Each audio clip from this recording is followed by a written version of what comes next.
Hi there, it's Bobby Legs and welcome to another episode of Bobby Legs Loves Watches. And today you and I will be taking a look at this 1965 reinterpretation of a Seiko diver. The model number on this one is SBDC105. That's a Japanese domestic model release reference number. The non-Japanese reference number is the SPB147. Now this watch is one of my favorite purchases, or was one of my favorite purchases this year. I got so much great enjoyment out of it. Great ROE, right? Return on enjoyment for sure. I don't know if I'm using that correctly or not, but sure, why not? ROE, great ROE on this one for the price point and all the good times I had this year. I took it on vacation, still looks great, but more about the things that I like about the watch after I get into the specs. Now let's get into it. So we have a 40.5mm case diameter, just somewhere in between 47 and 48 millimeter lug to lug, 13mm case thickness, a dual curve sapphire crystal with AR coating on the inner surface, looking pretty good there.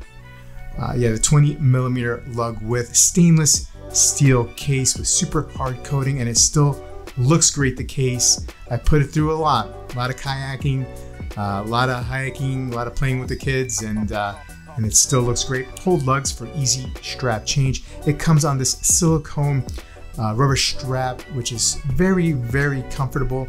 Metal keeper here, which I know may be a deal breaker for some. Seiko adorning the buckle as well.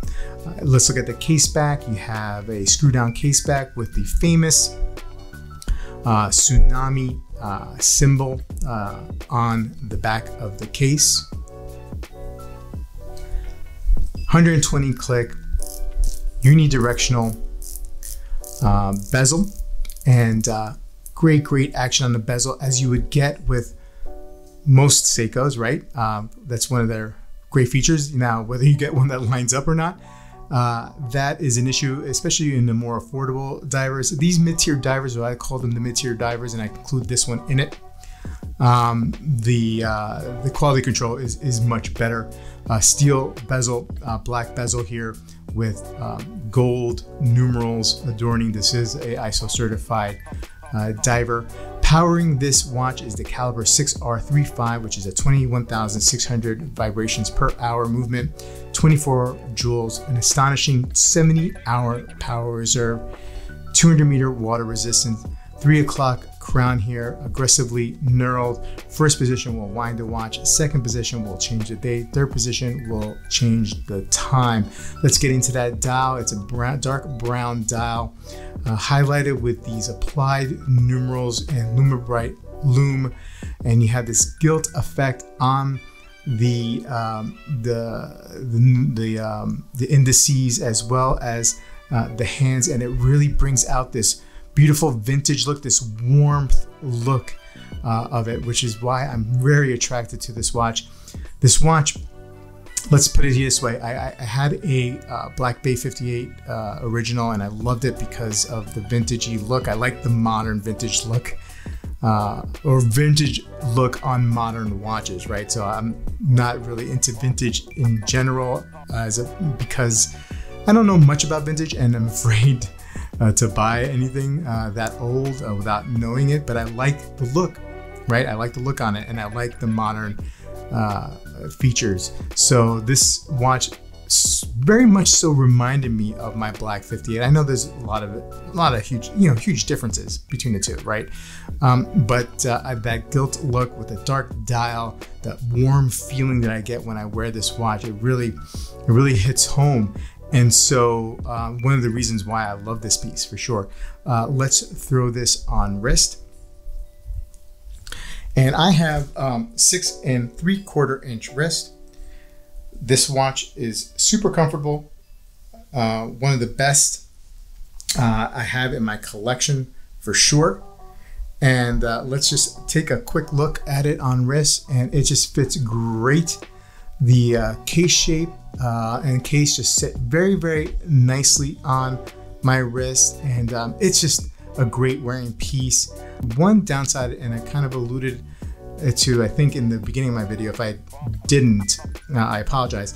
But you do have this metal keeper here. And the issue that I was finding myself having was that every once in a while, the keeper would slip if it wasn't tight around my wrist, the strap, and you'd get this. It would come out of the keeper, and I would find myself a couple times a day trying to put it back in. So the MSRP for this watch is $1,000. You can find some discounts definitely online. I think I picked this up from Sakura Watches based out of Japan in the mid 700 range, which I thought was a great deal, about 25% off. Super watch. If you have a chance to pick one of these up, especially at a great discount, do yourself a favor, do it.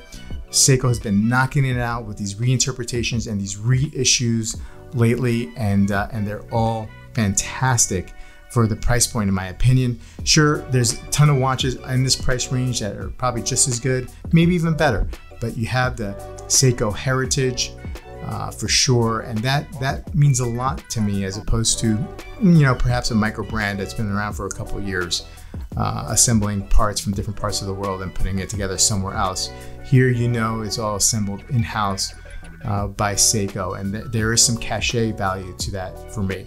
Anyway, guys, please let me know what you think about this watch below in the comments, and I'll see you guys in the next video. If my channel is new to you and you enjoyed this video, please like and subscribe and click that bell icon to get updates when I upload new videos. I love making these videos, and I hope you like them too. And also, if you want to support the channel, please buy me a cup of coffee. The link is in the description. Take care, and I'll see you in the next video.